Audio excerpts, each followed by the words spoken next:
माँ, अब तो मुझे बता दो कि आखिर ये सब क्या है। मैं तुझे बचपन से देख रही हूँ, तू हर अमावस्या के दिन इस नदी के तट पर आती है और दीप जलाती है। आखिर इसका राज क्या है? समय आने पर मैं तुझे सब बता दूंगी। नहीं माँ, मैं अब छोटी नहीं रही, बड़ी हो गई हूँ। अब बस मुझे जानना है कि आखिर वो क्या राज है जिसके कारण तू यहाँ आती है। विधि के बार बार पूछने पर भी उसकी माँ चुप रहती है और कुछ नहीं कहती, जिससे विधि माँ से गुस्से में कहती है, माँ, तेरी ये चुप्पी मुझे अंदर से बहुत कमजोर कर रही है। तू बताती क्यों नहीं? मुझे सब जानना है। आखिर वो क्या राज है जिसे तूने मुझसे इतने सालों से छुपा कर रखा है?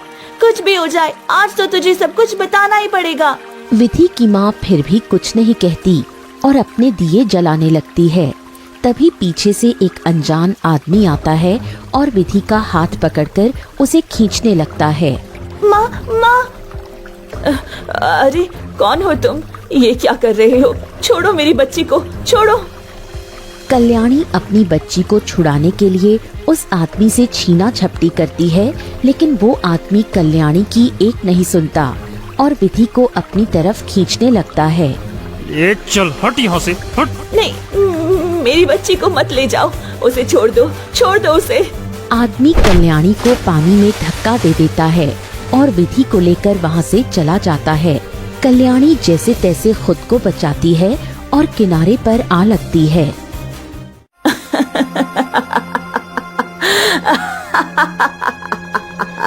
बस यही तो मैं चाहती थी, और देखो मेरा काम भी हो गया। इसे ही कहते हैं सांप भी मर गया और लाठी भी नहीं टूटी। दूसरी ओर वही नकाबपोश रहस्यमय आदमी विधि को अपने एक पुराने से खंडहर मकान में ले आता है। कौन हो तुम? और मुझे यहाँ क्यों लेकर आए हो? देखो मेरी माँ परेशान हो रही होंगी। मैं तुम्हारे पैर पड़ती हूँ, मुझे यहाँ से जाने दो। नहीं नहीं नहीं नहीं, अब तुम यहाँ से नहीं जा सकती। देखो ऐसा मत कहो। आखिर मैंने तुम्हारा क्या बिगाड़ा है जो तुम मुझे यहाँ ले आए? आखिर तुम चाहते क्या हो? हाँ, क्या चाहते हो मुझसे? मैं तो सिर्फ तुम्हारे भले के लिए ये सब कर रहा हूँ। मेरे भले के लिए? भला मुझे यहाँ इस खंडर में कैद करके मेरा कौन सा भला करना चाहते हो? मैं तुम्हारा भला ही करना चाहता हूँ। तुम्हारी जान को खतरा है, इसीलिए मैं तुम्हें यहाँ ले आया हूँ। अब तुम यहाँ सुरक्षित हो। देखो पहेलियाँ ना बुझाओ, तुम मुझे बताओ आखिर तुम हो कौन? तुमको मेरी बात का विश्वास करना होगा, लेकिन समय आने पर तुमको ये जरूर एहसास होगा कि तुम्हारी माँ ही कातिल है। ऐसा बोलकर वो नकाबपोश आदमी वहाँ से चला जाता है। इधर विधि सोचती है, आखिर ये आदमी कौन है जो मेरी माँ को मेरे पिता का कातिल बता रहा है। उधर कल्याणी जंगल में एक तांत्रिक के पास पहुँचती है। बगड़बम बगड़बम बगड़बम, आओ आओ आओ बेटी आओ, बताओ सब कुछ अच्छे से चल रहा है ना? कहीं कोई दिक्कत तो नहीं हो रही? नहीं बाबा, दिक्कत की तो कोई बात नहीं, लेकिन आज मेरे लिए बड़ी खुशी की बात है। ऐसा क्या हो गया जिससे तुम्हें इतनी खुशी हो रही है? बाबा, तालाब के किनारे दिया जल रहा था, तभी एक नकाबपोश व्यक्ति वहाँ आया और विधि को उठा कर ले गया। मुझे तो लगा कि वो उसको जरूर मार देगा। मेरे जीवन के 2 कांटे हमेशा के लिए निकल गए। बेटी, अभी इतना खुश होने की जरूरत नहीं है, क्योंकि अभी तुम्हारा काम पूरा नहीं हुआ। अपनी जिस कामना की प्राप्ति के लिए ऐसा कर रही हो, अभी उसको पूरा होने में थोड़ा और वक्त लगेगा। आप चिंता मत करो बाबा, अपनी इच्छा को पूरा करने के लिए मैं कुछ भी कर सकती हूँ। आप बताइए अब मुझे क्या करना है? अभी तुम वही करती रहो जैसा मैंने तुमको बताया है। इधर वो नकाबपोश आदमी विधि के पास उसी खंडहर में पहुँचता है। आखिर तुम मुझे यहाँ क्यों लाए हो? तुम्हारा मकसद क्या है मुझे यहाँ लाने का?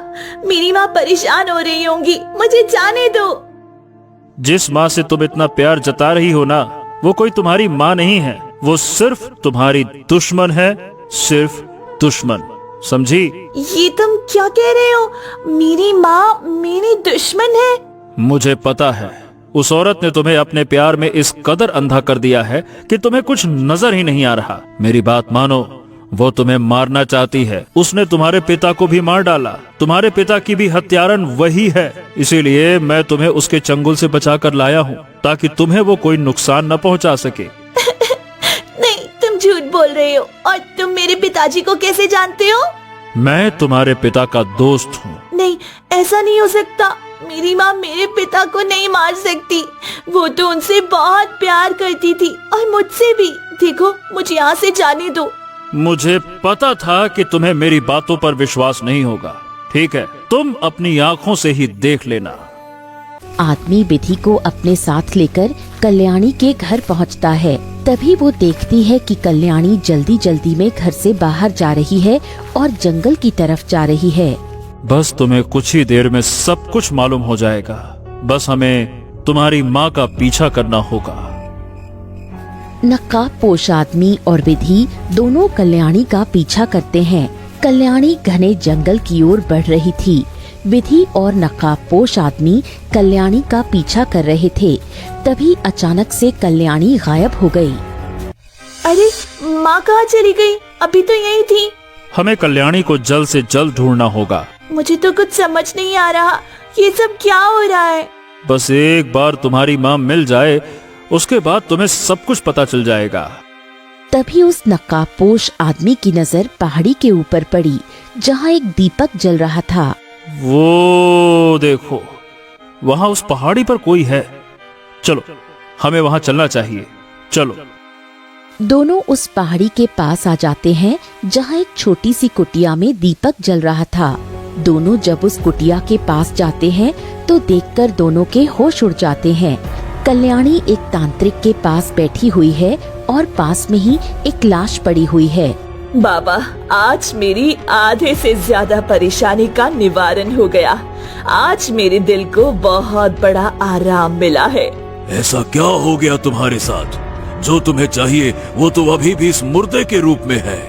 बाबा, अब वो दिन दूर नहीं जब ये मुर्दा भी जल्द ही एक इंसानी रूप में होगा और मेरे सतह होगा।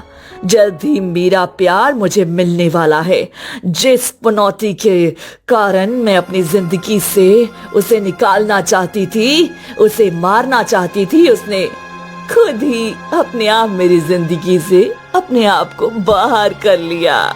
मतलब तुम किस पनौती की बात कर रही हो? विधि की उसे कोई अपहरण करके अपने साथ ले गया।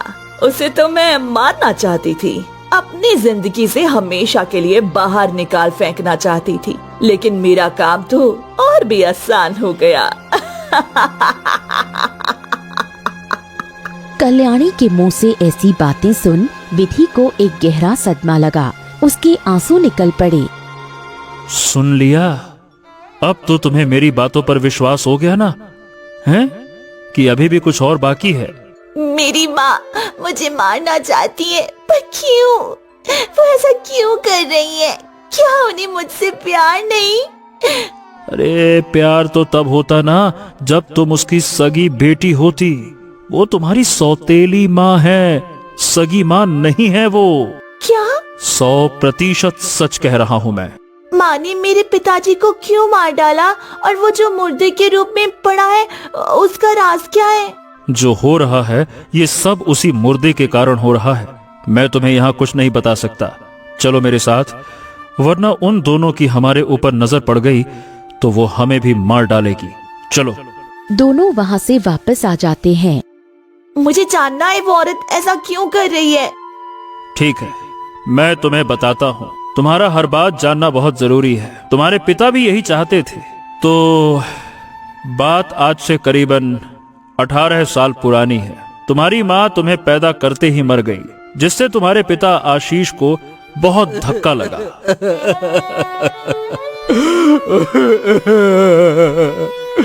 ये क्या किया भगवान तूने? अरे तूने मेरी पत्नी क्यों छीन ली मुझसे? मनोरमा, मनोरमा, अब मैं कैसे रहूंगा तुम्हारे बिना? मनोरमा, मनोरमा। आशीष, बेटा दुखी मत हो, जो ऊपर वाले को मंजूर था वो हो गया। अब इसमें किसी का क्या बस है। अब तो अपनी बेटी के बारे में सोच। हाँ काकी, आप सही कह रही है। अब मुझे अपनी बेटी के बारे में सोचना होगा।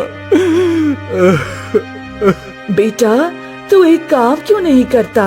अब कैसा काम काकी? इतनी छोटी बच्ची को तू कैसे संभालेगा?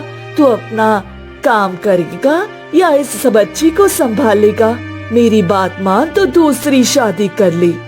हाँ काकी, आप सही कह रही है, पर मुझसे शादी करेगा कौन? इस बच्ची को संभालेगा कौन?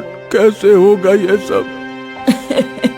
अरे बेटा, तू एक ढूंढेगा तुझे 1000 मिलेंगी। तेरे पास इतनी जमीन जायदाद तो है। हाँ, जो कोई भी होगा तुझे हंसते हंसते अपनी बेटी दे ही देगा। खैर मैं अब चलती हूँ। मैंने जो भी बोला उस बारे में सोचना जरूर। आशीष को उस रात नींद नहीं आती। उसे अपनी बच्ची की बड़ी फिक्र होती है। काकी सच ही तो कह रही हैं। मुझे अपनी बच्ची के बारे में सोचना होगा। कुछ महीने बीत जाते हैं, लेकिन आशीष को अपनी बच्ची संभालने वाली कोई अच्छी लड़की नहीं मिलती।